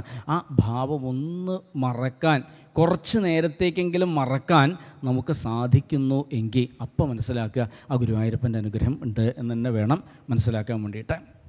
അപ്പോൾ ആയതിനാൽ അങ്ങനെയുള്ള ആ ഭഗവാനെ നീ നന്നായിട്ട് ഭജിച്ചു കൊള്ളുക എന്ന് പറഞ്ഞു. അമ്മയെ പ്രദക്ഷിണം വെച്ചു. എന്നുവെച്ചാൽ ആദ്യത്തെ ഈശ്വരൻ, തന്നെ സംബന്ധിച്ച് ഈശ്വരനും ഗുരുവും ഒക്കെ അമ്മയാണ്. ആ അമ്മയെ ഒന്ന് പ്രദക്ഷിണം വെച്ച് ആ അമ്മയെ നമസ്കരിച്ച് ആ ധ്രുവകുമാരനാവട്ടെ ഘോരമായിരിക്കുന്ന ആ വനത്തിലേക്ക് അങ്ങ് നീങ്ങി. വഴിയിൽ വെച്ച് നാരദ മഹർഷിയെ കണ്ടുമുട്ടി. ഭഗവാനെ അന്വേഷിക്കുന്നു. ഭഗവാനെ കാണണം എന്ന് ചെറിയൊരു മോഹം ഉള്ളിലുണ്ടായാൽ മതി. ഭഗവാനെ അറിയണം എന്ന് ചെറിയൊരാഗ്രഹം ഉള്ളിൻ്റെ ഉള്ളിലുണ്ടായിക്കഴിഞ്ഞാൽ ഒരു സംശയവും വേണ്ട, എവിടെ നിന്നെങ്കിലും എതിർച്ഛയാ ഒരു ഗുരുനാഥൻ എത്താതിരിക്കില്ല. ഇവിടെ ധ്രുവന് കിട്ടിയത് ആരെയാണ്? നാരദരെയാണ് കിട്ടിയിരിക്കുന്നത്. ആരാ നാരദര്? നാരം, നാരം എന്ന ശബ്ദത്തിൻ്റെ അർത്ഥം എന്താ വെച്ചാൽ ജ്ഞാനം അഥവാ അറിവ് എന്നാണ്. അപ്പോൾ ഈ അറിവിനെ പകർന്നു കൊടുക്കുന്ന ആൾ, അപ്പോൾ നല്ലൊരു ഗുരുസ്ഥാനീയനാണ് ഈ ശ്രീനാരദർ എന്നർത്ഥം. അപ്പോൾ നാരദരെ തന്നെയാണ് കിട്ടിയിരിക്കുന്നത്. അപ്പോൾ നാരദരെ അവിടെ പിടിച്ചു വെച്ചു, ആ ഉണ്ണിയായിട്ട് പിടിച്ചു വെച്ചു. എന്നിട്ട് പറഞ്ഞു, അല്ല ആൾ ചെറിയ ആളെ, എങ്ങോട്ടായി പോണത്? കാട്ടിലേക്ക്. എന്തിനാ ഈ കാട്ടിൽ പോണത് ചോദിച്ചു. നീ ആരാ? ധ്രുവൻ. ആരുടെ മകനാ? ഉത്താനപാദൻ്റെ. എങ്ങോട്ടാ പോണത്? കാട്ടിലേക്ക്. എന്തിനാ? തപസ് ചെയ്യാൻ. ഈ തപസ് ചെയ്യാന്നൊക്കെ പറഞ്ഞപ്പോഴേക്കും നാരദർക്ക് ഒരു കൗതുകമായി. ചെറിയൊരാൾ തപസ് ചെയ്യാൻ പോകണം. എന്തിനാ ഈ തപസ് ചെയ്യണത്? ഭഗവാനെ കാണാൻ. എന്തിനാ ഭഗവാനെ കാണുന്നത്? അനുഗ്രഹം വാങ്ങിക്കാൻ വേണ്ടിയിട്ട്. നോക്കണേ, ഇത്രയേ കാര്യമുള്ളൂ. ഉണ്ണി, നാധുനാപ്യവമാനം തേ സമ്മാനം വാപി പുത്രക ലക്ഷയാമ കുമാരസ്യ സക്തസ്യ ക്രീഡനാദിഷു. ഈ ഒരു പ്രായം എന്ന് പറഞ്ഞു കഴിഞ്ഞാൽ മാനാപമാനങ്ങളില്ലാത്തതായിരിക്കുന്നൊരു പ്രായമാണ്. 5 വയസ്സിന് ചുവടെയുള്ള കുട്ടികളെന്നൊക്കെ പറഞ്ഞാൽ അവരെ സംബന്ധിച്ച് മാനവുമില്ല, പക്ഷേ അപമാനവുമില്ല. മാനവും അപമാനവും ഇല്ലാത്തതിനാൽ കുട്ടികൾക്ക് എപ്പോഴൊരു സന്തോഷം. ഏകാദശം പറയുന്നുണ്ട്, നമ്മേ മാനാവമാനവസ്തു ന ചിന്താഗേഹപുത്രിണ. അപ്പോൾ കുട്ടികൾക്ക് എപ്പോഴും സന്തോഷമാണ്. ആ സന്തോഷത്തിൻ്റെ രഹസ്യം എന്താണെന്ന് ചോദിച്ചാൽ അവർക്ക് മാനമില്ല. ആ മാനമില്ലാത്തതുകൊണ്ട് അപമാനവുമില്ല. നമുക്കാണെച്ചാൽ ഈ അപമാനം ഉണ്ട്. അപമാനം വരാൻ കാരണം, തോന്നാൻ കാരണം എന്താ വെച്ചാൽ മാനവും അതിൻ്റെ അപ്പുറത്ത് ദുരഭിമാനവും ഉള്ളതുകൊണ്ടാണ്. എന്ന് ഈ മാനത്തിൻ്റെ കൊമ്പ് ഇല്ലാണ്ടായിത്തീരണോ അന്ന് അപമാനം ഇല്ലാണ്ടായിത്തീരും. ഇത് രണ്ടും ഇല്ലാത്തൊരവസ്ഥ വന്നു കഴിഞ്ഞാൽ അന്ന് ഈ മനസ്സിങ്ങനെ കളിക്കാൻ തുടങ്ങും. അങ്ങനെ കളിച്ച് ആരോടാ കളിക്കുക? ആ ഗുരുവായൂരപ്പനോട്, ഭഗവാനോട് കളിച്ച് ആ ഭഗവാന്റെ അടുത്ത് എത്തും എന്ന് അർത്ഥം. ഇവിടെ നീ ഇപ്പോൾ കളിക്കോപ്പുകളെടുത്ത് കളിക്കേണ്ടതായിരിക്കുന്ന പ്രായമായത്. ഇത് കാട്ടിൽ പോയിട്ട് തപസ് ചെയ്യേണ്ട പ്രായമൊന്നുമല്ല. ഇവിടെ നിനക്ക് സംഭവിച്ചത് എന്താ വെച്ചാൽ ഉത്തമനോടുള്ള ചെറിയൊരു മത്സരമാണ്. അപ്പോൾ നമ്മുടെ മനസ്സിന് സുഖം കിട്ടണമെങ്കിൽ ഏറ്റവും നല്ല വഴി എന്താ വെച്ചാൽ ചില കാര്യങ്ങൾ, ചില വസ്തുതകളെ ഒന്ന് തിരിച്ചറിഞ്ഞാൽ മതി. ഇപ്പോൾ നമ്മളെക്കാൾ സാമ്പത്തികമായിട്ടും അതേപോലെ വിദ്യാഭ്യാസപരമായിട്ടും ലേശം ഉയർന്നു നിൽക്കുന്നവരോട് അറിയാത്ത ഉള്ളിൽ തോന്നിയേക്കാവുന്ന ഒരു വികാരമുണ്ട്. അതിന് മരുന്നില്ല എന്നാണ് പണ്ടുള്ളവർ പറഞ്ഞിട്ടുണ്ടായിരുന്നത്. മരുന്നുണ്ട്, ഭാഗവത്തിലാന്ന് മാത്രമേ ഉള്ളൂ. അതേതാ? അസൂയയാണ്. അപ്പോൾ ഇത് മനസ്സിലാക്കി കഴിഞ്ഞാൽ തുല്യത അതിശയ ധ്വംസ എന്നൊക്കെ പറഞ്ഞു പോകും. അപ്പോൾ ഇത് മനസ്സിലാക്കി കഴിഞ്ഞാൽ ഈ അസൂയ എന്നൊരു വികാരം ഉണ്ടാവുന്നില്ല. അതേപോലെ ഈ സമത്തിൽ നിൽക്കുന്ന ആൾക്കാർ, നേരത്തെ പറഞ്ഞ പോലെ സാമ്പത്തികമായിട്ടും വിദ്യാഭ്യാസപരമായിട്ടും സാംസ്കാരികമായിട്ടും ഒരേ നിലയിൽ നിൽക്കുന്നവർ തമ്മിൽ നിസാര കാരണം മതി പിണക്കുണ്ടാവാൻ വേണ്ടിയിട്ട്, അല്ലേ? പിണങ്ങാൻ വേണ്ടിയിട്ട്. എന്നാൽ ഒരു മഹാധനികനോട് ഒരു ദരിദ്രന് പിണങ്ങേണ്ട ആവശ്യമൊന്നുമില്ല. ഒരു മഹാജ്ഞാനിയോട് ഒരു അജ്ഞാനിക്ക് പിണങ്ങേണ്ട കാര്യമൊന്നുമില്ല. ഇത് ഒരുപോലെ വന്നു കഴിഞ്ഞാലോ, ഒരുപോലെ വന്നു കഴിഞ്ഞാൽ ഇത് അങ്ങോട്ടും ഇങ്ങോട്ടും നടക്കുന്ന സമയത്ത് ഒരാൾ നോക്കിയിട്ട് ചിരിക്കാൻ ചിലപ്പോൾ അയാൾ ഏതെങ്കിലും ചിന്തയിൽ നടക്കുകയായിരിക്കും. അപ്പോൾ ഈ മുമ്പിൽ വരുന്ന ആളെ കാണുമൊന്നുമില്ല. അപ്പോഴോ ഒന്ന് ചിരിക്കാൻ മറന്നാൽ മതി. എന്നെ കണ്ടിട്ട് അവൻ ചിരിച്ചില്ല, അല്ലെ അവൾ ചിരിച്ചില്ല. അവിടെ തുടങ്ങി ഓരോന്നായിട്ട്. എന്താ കാരണം? സ്പർദ്ധതയാണ്. അപ്പോൾ ഇത് മനസ്സിലാക്കി കഴിഞ്ഞാൽ അതിനെയും നമുക്ക് നിയന്ത്രിക്കാൻ സാധിക്കും. പിന്നെ തൻ്റെ താഴെയുള്ള ആളുകളെ, അവരോടൊരു അവജ്ഞ ഇതുണ്ടാവാൻ പാടില്ല. അപ്പോൾ ഇങ്ങനെ മനസ്സിനെ നന്നായിട്ട് നിയന്ത്രിച്ച് കൊണ്ട് നടക്കുകയാണെങ്കിൽ ഈ ഉള്ളിൽ നല്ല സുഖം ഉണ്ടാവും എന്നൊക്കെ പറഞ്ഞു. ഇത് കേട്ട സമയത്ത് ധ്രുവൻ പറഞ്ഞു, നാരദരെ, മനസ്സിനെ സുഖത്തിലേക്ക് നയിക്കാനുള്ള മാർഗങ്ങളൊക്കെ തന്നെയാണ് അങ്ങ് പറഞ്ഞു തന്നിരിക്കുന്നത്. ഇതൊക്കെ കേൾക്കേണ്ടതാണ്. വേണമെന്നൊക്കെ ചെറിയ മോഹമൊക്കെ എനിക്കില്ലായില്ല. പക്ഷേ ആ സുരുചിയുടെ ദുർവാക്കുകളാകുന്ന നല്ല മൂർച്ചയുള്ള ആ വാക്കുകൾ ഉള്ളിൽ തുളച്ച് കയറിയിട്ട് ആ മുറിവ് ഉണങ്ങിയിട്ടില്ല. ആ മുറിവ് ഉണങ്ങിയെങ്കിൽ മാത്രമേ ഈ പറഞ്ഞ ഈ ജ്ഞാനോപദേശം ഇവിടെ നിൽക്കാൻ പോകുന്നുള്ളൂ. അപ്പോൾ അതിനുള്ള മാർഗം, ആ മുറിവ് ഉണക്കാനുള്ള മരുന്ന് തപസ്സാണ് എന്ന് ഞാൻ മനസ്സിലാക്കിയിട്ടുണ്ട്. ആ തപസ്സിനുള്ള ആ മാർഗം എന്താ വെച്ചാൽ അതൊന്ന് പറഞ്ഞു തരണം. അപ്പോൾ നാരദർക്ക് സന്തോഷമായി. ഇവിടെ നാരദർ വെറുതെ ഒന്ന് പരീക്ഷിച്ചതാണ്, എത്രത്തോളം ഉണ്ട് ആ ഒരു ഉറപ്പ് എത്രത്തോളം ഉണ്ടെന്ന് അറിയാൻ വേണ്ടി ചെറിയൊരു പരീക്ഷണം നടത്തിയതാണ് നാരദർ. അപ്പോൾ സന്തോഷമായി നാരദർക്ക്. നാരദർ പറഞ്ഞു, ഉണ്ണി, ജനന്യാഭിഹിത പന്ഥ സവൈ നിശ്രേയസസ്യത്തെ ഭഗവാൻ വാസുദേവസ്തം ഭജ തൽ പ്രവണാത്മന. അമ്മ കാണിച്ചു തന്ന വഴിയല്ലേ? അമ്മ കാണിച്ചു തരുന്ന വഴിയാണെങ്കിൽ ഒരിക്കലും തെറ്റില്ല. അമ്മ കാണിച്ചു തരുന്ന ആ വഴിയിലൂടെയാണ് പോകണമെന്ന് വെച്ചാൽ അത് നിൻ്റെ ശ്രേയസ്സിനായി കൊണ്ട് തന്നെയാണ്. അപ്പോൾ ആ ശ്രേയസ്സിനായിട്ട് എന്താ ചെയ്യേണ്ടത്? ഭഗവത് ഭജനല്ലാതെ വേറെ മാർഗമൊന്നുമില്ല. ധർമ്മ അർത്ഥ കാമ മോക്ഷാഖ്യം യൈച്ഛേശ്രേയ ആത്മന.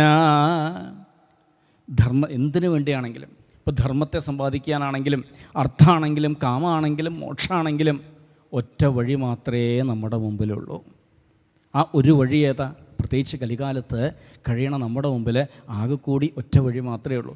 ഏകമേവ ഹരേ തത്ര കാരണം പാദസേവനം. ആ ഹരിയെ ഭജിക്കല്ലാതെ മറ്റൊരു മാർഗം നമ്മുടെ മുമ്പിലില്ല. നീ അതിനായിട്ടാണ് ഒരുങ്ങി പുറപ്പെട്ടിരിക്കുന്നത്. അതുകൊണ്ട് തന്നെയാണ് ഞാൻ നിൻ്റെ മുമ്പിൽ വന്നിരിക്കുന്നത്. ഇനി വേണ്ട എന്താ? യേശുകൂടെ മുന്നോട്ട് നടക്കുക. തൽ താത ഗച്ഛ ഭദ്രം തേ യമുനായ തടം ശുചി പുണ്യം മധുവനം യത്ര സാന്നിധ്യം നിത്യത ഹരേ. മുന്നോട്ട് നടക്കൂന്ന, ഇതാണ് ഒരു ഗുരുവിൻ്റെ ധർമ്മം. മുന്നോട്ട് നടക്കൂ. അങ്ങനെ കുറച്ച് മുന്നോട്ട് നടന്നു കഴിഞ്ഞാൽ യമുന കാണാം, കാളിന്തി കാണാം. ആ കാളിന്തിയുടെ തീരത്തായിട്ട് മനോഹരമായ ഒരു വനമുണ്ട്. പരമസാത്വികത പ്രകാശിക്കുന്നതായ ഒരു വനമുണ്ട്.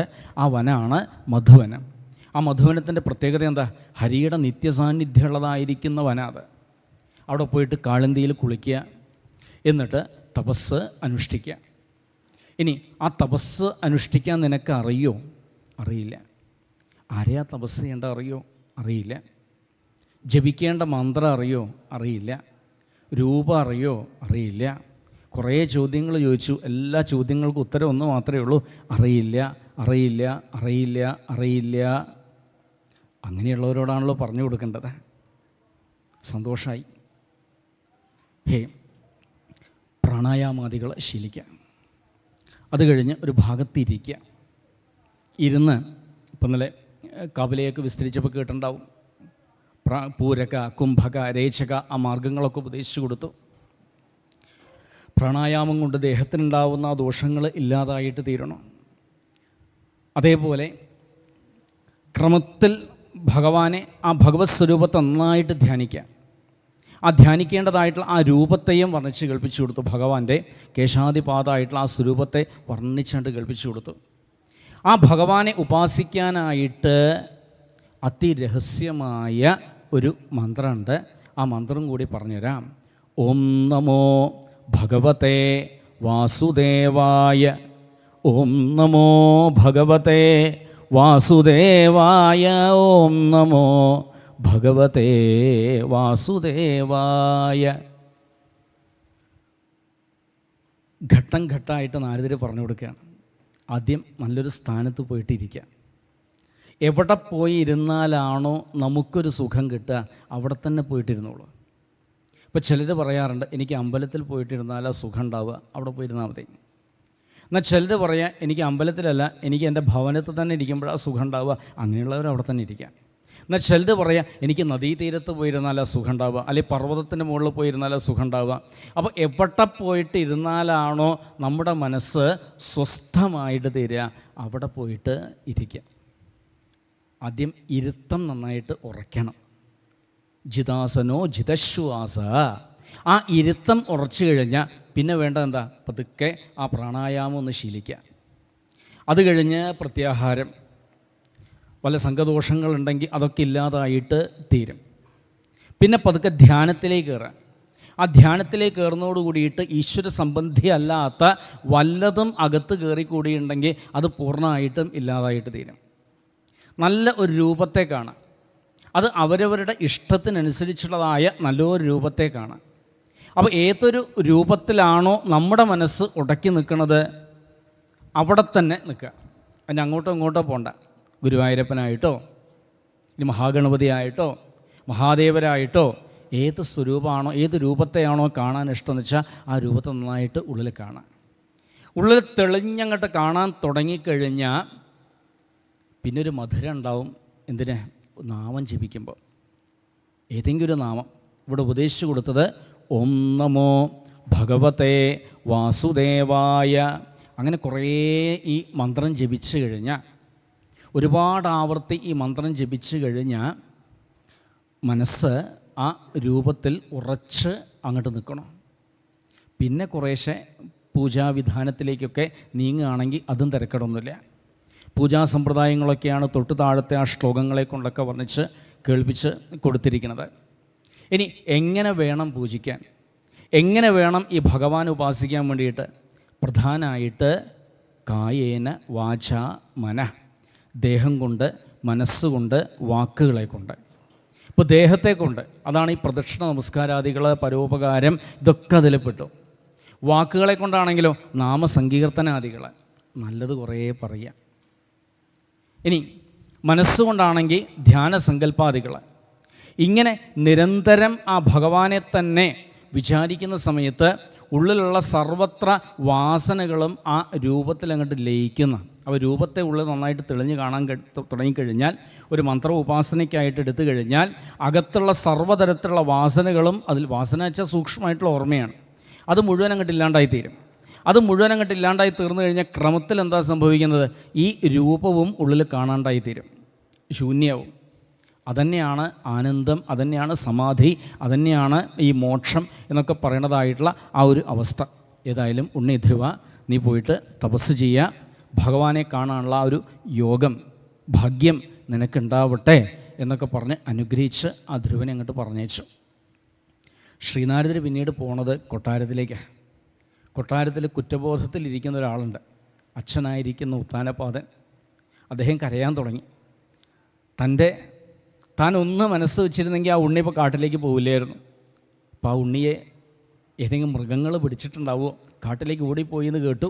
തിരഞ്ഞു നോക്കി, എവിടെയും കണ്ടു കിട്ടിയില്ല. ആ കൂടി സങ്കടമായി. അപ്പോൾ ശ്രീനാരദർ പറഞ്ഞു, അങ്ങ് വിഷമിക്കൊന്നും വേണ്ട. ഏതൊന്നിനെയാണോ ഓരോ ജീവനും ആത്മാർത്ഥമായിട്ട് തിരയേണ്ടത്, അതിനെ തിരയാൻ തന്നെയാണ് ആ ഉണ്ണി പോയിരിക്കുന്നത്. ഭഗവാനെ കണ്ട് അനുഗ്രഹം വാങ്ങിയിട്ട് മാത്രമേ ആ ഉണ്ണി വരുള്ളൂ.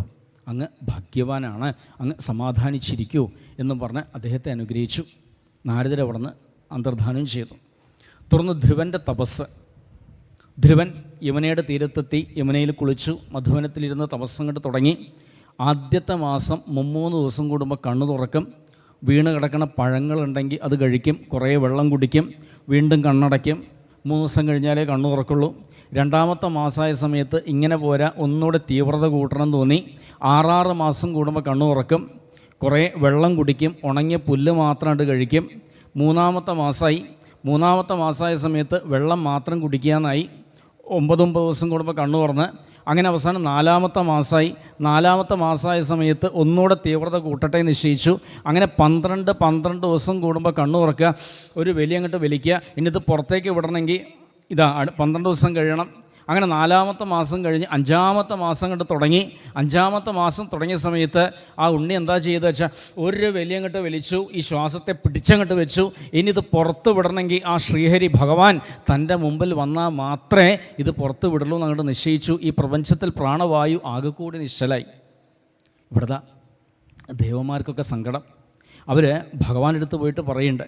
അപ്പോൾ ഭഗവാൻ പറഞ്ഞു, ചെറിയൊരു ഉണ്ണി എന്നെ ഭജിക്കുന്നുണ്ട്, അതാണ് ഈ പ്രപഞ്ചത്തിലെ ഈ മാറ്റത്തിന് കാരണം.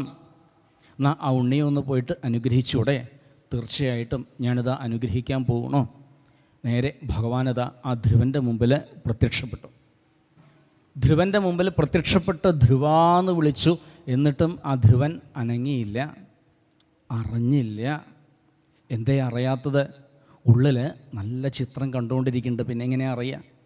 ഭഗവാൻ തൻ്റെ മായയാൽ ആ അകത്ത് കണ്ടതായിരിക്കുന്ന ആ ചിത്രത്തെ ഒന്നങ്ങോട്ട് മായ്ച്ചു കളഞ്ഞു.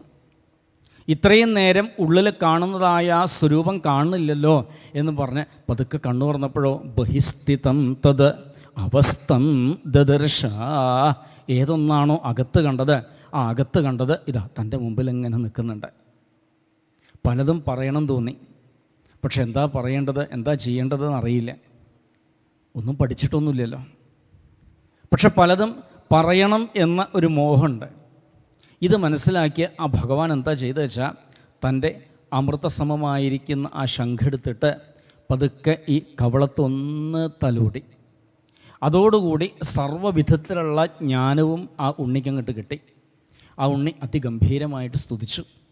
ഇന്നിപ്പോൾ ആരാ എൻ്റെ മുമ്പിൽ ഇങ്ങനെ നിൽക്കുന്നത്?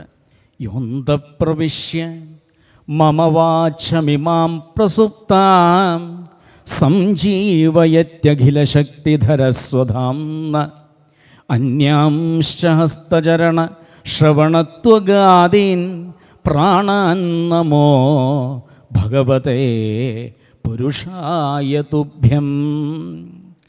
ഏതൊന്നാണോ അകത്ത് പ്രവേശിച്ചിട്ട്, ഇപ്പോൾ കണ്ണുണ്ട്, ഈ കണ്ണ് മാത്രം ഉണ്ടായിക്കഴിഞ്ഞാൽ കാണാൻ പറ്റിക്കൊള്ളണമെന്നൊന്നുമില്ല, പക്ഷെ കാണാൻ സാധിക്കുന്നുണ്ട്. കാതുകളുണ്ട്, ഈ കാതുകൾ മാത്രം ഉണ്ടായ ശബ്ദം കേൾക്കുമോ? ഇല്ല. അതിൻ്റെ ഒരു കാരണമുണ്ട്. വാക്കിന്ദ്രിയുണ്ട്, ഈ നാക്ക് മാത്രം ഉണ്ടായാൽ പോരാ, അവിടെ സംസാരിക്കണമെങ്കിൽ ഒരാളുടെ സാന്നിധ്യം അവിടെ ഉണ്ടാവണം.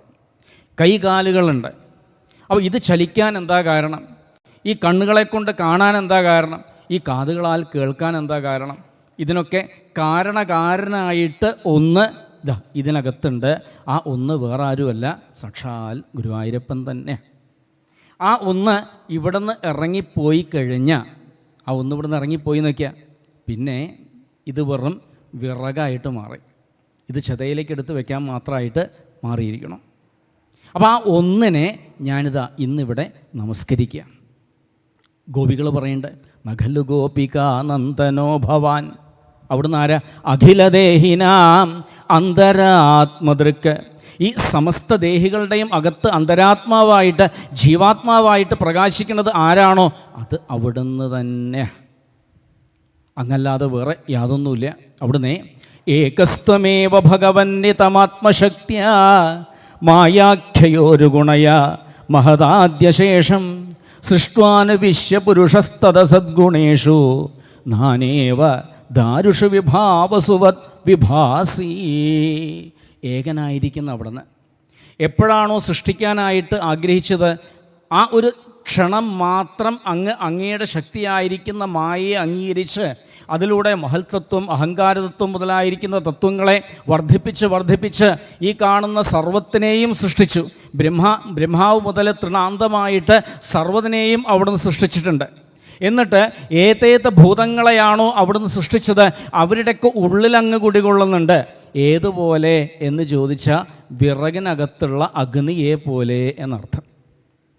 ഈ വിറകിനകത്തുള്ള അഗ്നി എളുപ്പത്തിൽ കാണാനൊന്നും സാധിക്കില്ല. അപ്പോൾ ഈ വിറകിനകത്തുള്ള ഈ അഗ്നി എപ്പോഴാണ് കാണാൻ സാധിക്കുക? എപ്പോഴാണോ ഈ വിറകിന് മറ്റൊന്നായിട്ട് ബന്ധം ഉണ്ടാവുന്നത്. ഇപ്പോൾ തീപ്പെട്ടി എന്ന് പറയാറുണ്ട്. അപ്പോൾ ഈ തീപ്പെട്ടി എന്ന് പറയാൻ കാരണം ആ പെട്ടിയുടെ അകത്ത് തീയുള്ളതുകൊണ്ട് തന്നെയാണ്. പക്ഷേ ആ പെട്ടിയുടെ അകത്ത് തീ എപ്പോഴേ കാണുള്ളൂ? വെറുതെ പെട്ടി നോക്കിയാൽ തീ കാണില്ല, പെട്ടി തുറന്നാലും തീ കാണില്ല. അപ്പോൾ ഈ പെട്ടി തുറന്ന് അതിനകത്തുനിന്നൊരു സാധനത്തെ എടുത്ത് പതുക്കെ ആ പ്രതലത്തിൽ ഉരസുന്ന സമയത്താണ് ഈ തീ കാണുന്നത്. ഈ അഗ്നിയാണെങ്കിൽ ഇത് പുറമേന്ന് വരണതുമല്ല, ഈ പുറമേ നിന്ന് വരികയാണെന്ന് വെച്ചാൽ ഇങ്ങനെ വരണം, ഇങ്ങനെയല്ല വന്നത്. ഒന്ന് ഉരസണ സമയത്ത് ഇങ്ങനെ പുറത്തേക്ക് ചാടുക ചെയ്യണത്. അപ്പോൾ ഒരു കാര്യം ഉറപ്പാണ്, ഇതിനകത്ത് ഒളിച്ചിരിപ്പുള്ളതാണ്. അപ്പോൾ വിറകിനകത്ത് ഈ തീയുള്ള പോലെ ഈ വിറകിനകത്ത് ആ തീയ് ഇത് മറ്റൊന്നായിട്ട് ബന്ധം ഉണ്ടാകുമ്പോഴാണ് കാണുന്നത്. ഇതേപോലെ നമ്മുടെ അകത്ത് കുടികൊള്ളുന്നതായ ആ ഈശ്വര ചൈതന്യത്തെ നന്നായിട്ട് അറിയണമെങ്കിൽ, ആസ്വദിക്കണമെങ്കിൽ എപ്പോഴേ ആസ്വദിക്കാൻ സാധിക്കുള്ളൂ? എപ്പോഴാണോ നമുക്ക് സത്സംഗം ഉണ്ടാവുന്നത്. ഈ സത്സംഗം ഇല്ലാത്തോടത്തോളം കാലം നമുക്കത് കണ്ടുപിടിക്കാൻ വലിയ പ്രയാസമാണ്. അപ്പോൾ ഈ സത്സംഗത്തിലൂടെ എന്തുണ്ടാവുന്നുണ്ട്? അകത്ത് ഒളിഞ്ഞിരിപ്പുള്ളതായ ആ ജ്ഞാനമെന്ന് പേരുള്ളതായ അഗ്നി നന്നായിട്ട് ജ്വലിക്കുന്നു. ഈ അഗ്നി നന്നായിട്ട് പ്രകാശിക്കാൻ തുടങ്ങിക്കഴിഞ്ഞാൽ, ഈ ജ്ഞാനാഗ്നി നന്നായിട്ട് ശോഭിക്കാൻ തുടങ്ങിക്കഴിഞ്ഞാലോ, ജ്ഞാന അഗ്നി സർവകർമാണി ഭസ്മസാത്. ഇതെന്താ ചെയ്യണത്? അകത്തുള്ളതായ ഈ ജ്ഞാനാഗ്നി നന്നായിട്ട് പ്രകാശിക്കാൻ തുടങ്ങിക്കഴിഞ്ഞാൽ അകത്തുള്ള ആ വാസനാബലങ്ങൾ പൂർണ്ണമായിട്ടും ഇല്ലാതായി തീർന്ന് എല്ലാം ശുദ്ധമായി മോക്ഷം കയ്യെത്തുന്ന ദൂരത്തായിട്ട് മാറി എന്നർത്ഥം. അങ്ങ് വരം കൊടുത്ത് ആ ബലം കൊണ്ടാണ് ഈ ബ്രഹ്മാവ് ഞാൻ വരെയുള്ള സർവത്ര എല്ലാവരെയും സൃഷ്ടിച്ചിരിക്കുന്നത്. അവിടുന്ന് ഈ ഉള്ളവൻ എന്താ വേണ്ടത്? ഭക്തിം മുഹു പ്രവഹതാം ത്വയി മേ പ്രസംഗോ ഭൂയാത് അനന്തമഹതാം അമലാശയാനാം യേനാഞ്ജസോൽബണമൊരു വ്യസനം ഭവാബ്ധിം നേഷ്യേ ഭവൽ ഗുണകഥാമൃതപാനമത്ത തേന സ്മരന്തി തരാം പ്രിയമീശമർത്യം യേ ചാന്വത സുതസുഹൃൽ ഗൃഹവിത്തദാര യേ തുബ്ജനാഭ ഭവതീയവതാരവിന്ദ സൗഗന്ധ്യ ലുബ്ധഹൃദയേഷു കൃതപ്രസംഗ. ഭക്തി ഉണ്ടാവണം. ആ ഭക്തി ഉണ്ടാവണമെങ്കിൽ കാര്യമായിട്ട് എന്താ വേണ്ടത് വെച്ചാൽ സത്സംഗ. എന്ത് പറഞ്ഞാലും അവസാനം കൊണ്ടെത്തിക്കുന്നത് ഈ സത്സംഗത്തിൽ തന്നെയാണ്. പ്രസംഗം അചരം പാശം. പ്രസംഗം പ്രഹർഷേണയുള്ള ബന്ധം. അതാരായിട്ടാ? സത്തുക്കളായിട്ട്, സജ്ജനങ്ങളായിട്ട് ഈ ബന്ധം ഉണ്ടാവുക. അപ്പോൾ ഈ സജ്ജനങ്ങളായിട്ട് എന്നും ബന്ധം ഉണ്ടായിക്കഴിഞ്ഞാൽ അത് അകത്തുള്ളതായ അന്യസംഘദോഷങ്ങളെ പൂർണ്ണമായിട്ടും ഇല്ലാതാക്കി തീർത്ത് ഒടുക്കം ആ ഭഗവാനിലേക്ക് എത്താൻ സാധിക്കുന്നു. ആ ഭഗവാനെ ഉള്ളിൽ തെളിഞ്ഞു കാണുന്നു. ഇതല്ലാതെ വേറെ യാതൊന്നും എനിക്ക് ആവശ്യമില്ല. സത്സംഗത്തിലൂടെയുള്ള ഭക്തി, ആ ഭക്തിക്കായിട്ട് ഞാൻ അവിടുത്തോട് പ്രാർത്ഥിക്കുകയാണ്. ഇപ്രകാരമൊക്കെ പറഞ്ഞ് ധ്രുവൻ നമസ്കരിച്ചു. ഭഗവാൻ പറഞ്ഞു, ഉണ്ണി ധ്രുവ, നീ ഇപ്പോൾ തപസ്സിന് വന്നിരിക്കുന്നത് എന്തിനു വേണ്ടിയിട്ട്? അച്ഛൻ്റെ മടിയിൽ കയറിയിരിക്കാൻ. എന്നാൽ അച്ഛൻ്റെ മടിയിലല്ല കയറ്റിയിരുത്താൻ പോണത്, സിംഹാസനത്തിൽ 36,000 വർഷം ചക്രവർത്തിയായിട്ട് ശോഭിക്കുമാറാവട്ടെ എന്നൊക്കെ പറഞ്ഞ് അനുഗ്രഹിച്ചു. അവസാനം ധ്രുവപദവും അനുഗ്രഹിച്ച് നൽകി. കൊട്ടാരത്തിലേക്ക് തിരിച്ചു വരണം. ഒരു ക്ഷണം ആ ധ്രുവൻ്റെ മനസ്സ് ഒന്ന് പറഞ്ഞു, മോക്ഷം വരെ തരാൻ പറ്റുന്ന ആ ഭഗവാനെ കണ്ടിട്ട് തനിക്ക് അത് ചോദിക്കാൻ തോന്നിയില്ല. താൻ ചോദിച്ചതെന്താ? 36,000 കൊല്ലം ചോദിച്ചതല്ല, ഇങ്ങോട്ട് തന്നതെന്താ? 36,000 കൊല്ലം ആ കിരീടം തലയിൽ വയ്ക്കാനുള്ള ഒരു യോഗം. ഇതാണിപ്പോൾ കിട്ടിയത്. ആവട്ടെ, ഭഗവാന്റെ അനുഗ്രഹമല്ലേ, ഭഗവാന്റെ പ്രസാദം എന്തുതന്നെയാണെങ്കിലും അത് സ്വീകരിക്കുക തന്നെ. അങ്ങനെ കൊട്ടാരത്തിലെത്തി. പിൽക്കാലത്ത് ആ അധികാരമൊക്കെ കിട്ടി. പിന്നീട് ഒരിക്കൽ ഉത്തമൻ നായാട്ടിന് പോയി. യക്ഷന്മാരായിട്ടൊരു സംഘടന ഉണ്ടായി. ഈ യക്ഷന്മാർ ഉത്തമനെ തല്ലിക്കൊന്നു. ഇതന്വേഷിച്ച് ചെറിയമ്മ സുരുചി പോയി. അവരൊരു കാട്ടുതീപ്പെട്ട് അവരും ഇല്ലാണ്ടായി തീർന്നു. അപ്പോൾ അമ്മയുടെയും ചെറിയമ്മയുടെയും അനിയൻ്റെയും മരണത്തിന് കാരണം യക്ഷന്മാരാണെന്നും പറഞ്ഞ യക്ഷന്മാരായിട്ട് യുദ്ധം പ്രഖ്യാപിച്ചു. ആ യുദ്ധത്തിൽ യക്ഷന്മാർ കൂട്ടം കൂട്ടായിട്ട് ഇല്ലാണ്ടായി തീരുക. സ്വയംഭുവിന് ഇടപെട്ട് ആ യുദ്ധത്തെ അങ്ങോട്ട് തടഞ്ഞു. യക്ഷാധിപതിയായിരിക്കുന്ന വൈശ്രവണൻ ധാരാളം അനുഗ്രഹങ്ങൾ ആ ധ്രുവന് കൊടുത്തിട്ടുണ്ട്. ഇതെന്നൊക്കെ പഠിക്കേണ്ടത്, മനസ്സിലാക്കേണ്ടത് എന്താ വെച്ചാൽ, ഒരു ഭക്തന് കിട്ടാത്തതായിട്ട് യാതൊന്നുമില്ല. ഉള്ളിൻ്റെ ഉള്ളിൽ ഒരു തരി എന്തെങ്കിലും ഒരു മോഹം ഉണ്ടായിക്കഴിഞ്ഞാൽ അതുകൂടി സാധിപ്പിച്ചു കൊടുക്കേണ്ടത്. എന്തിനു വേണ്ടിയിട്ടാണ്? അത് തീർത്താലേ മുക്തിയുള്ളൂ. ഇത് മോഹം ഇവിടെ വെച്ചുകൊണ്ട് പോയി കഴിഞ്ഞാൽ ഇത് അനുഭവിക്കാൻ വീണ്ടും ഇങ്ങോട്ട് വരേണ്ടതായിട്ട് വരും. അപ്പോൾ അങ്ങനൊരു അവസ്ഥ ഒരു ഭക്തന് കൊടുക്കാൻ താൻ തയ്യാറല്ല. അപ്പോൾ എന്തെങ്കിലും തരി മോഹം ഉണ്ടെങ്കിൽ അതുകൂടി സാധിപ്പിച്ചു കൊടുത്തിട്ട് ഈ ഭക്തനെ ഒന്ന് ശുദ്ധാക്കണം, മനസ്സിനെ ശുദ്ധീകരിച്ച് തന്നിലേക്ക് എത്തിക്കണം. ഇതറിയാം ഭഗവാന്. ഏറ്റവും അവസാനം ഏവർക്കും ജയിക്കാൻ പ്രയാസമുള്ള ഒന്നാണ് മരണം. ആ മരണത്തെ കൂടി ജയിച്ചിട്ടാണ് ധ്രുവൻ ഇന്നും ആ ധ്രുവപദത്തിൽ ഇന്നും ശോഭിക്കുന്നത്. ഈ ഒരു കഥ നമ്മുടെ ഓരോരുത്തരുടെയും മനസ്സിനെ ആ ഒരു ഭാവത്തിലേക്ക്, ആ ധ്രുവഭാവത്തിലേക്ക് എത്തിക്കട്ടെ എന്ന് നമുക്കും ആ ധ്രുവൻ്റെ അടുത്തൊന്നും എത്തിയിട്ടില്ലെങ്കിലും ആ ധ്രുവൻ്റെ പുറകിൽ എവിടെയെങ്കിലും ഒന്ന് ഇരിക്കാനുള്ള ഒരു സ്ഥാനമെങ്കിലും ആ ഭഗവാൻ പൊന്നു ഗുരുവായൂരപ്പൻ നമുക്ക് തരട്ടെ എന്ന് മാത്രം പ്രാർത്ഥിക്കാം. ഭഗവാന്റെ കാരുണ്യം, മള്ളിയൂർ അദ്ദേഹത്തിൻ്റെയും അതേപോലെ മഹാഗണപതിയുടെയും ഗുരുവായൂരപ്പൻ്റെയൊക്കെ അനുഗ്രഹം കൊണ്ട് ഇവിടെ വരാനും ഒരു 2 വാക്ക് നിങ്ങളോട് സംസാരിക്കാനുള്ള ഒരു ഭാഗ്യമുണ്ടായി. ഈ വാക്കുകൾ മഹാഗണപതിയുടെ പാതാരബിന്ദങ്ങളിൽ പുഷ്പങ്ങളായിട്ട് സമർപ്പിക്കുന്നു. ഗോവിന്ദനാമ സങ്കീർത്തനം കായേന വാചാ മനസേന്ദ്രിയേർവ ബുദ്ധ്യാത്മനാ വാ പ്രകൃതേ സ്വഭാവാൽ കരോമി യദ്യ സകലം പരസ്മൈ നാരായണായേതി സമർപ്പയാമി. ശ്രീ മഹാഗണപതേ നമഃ.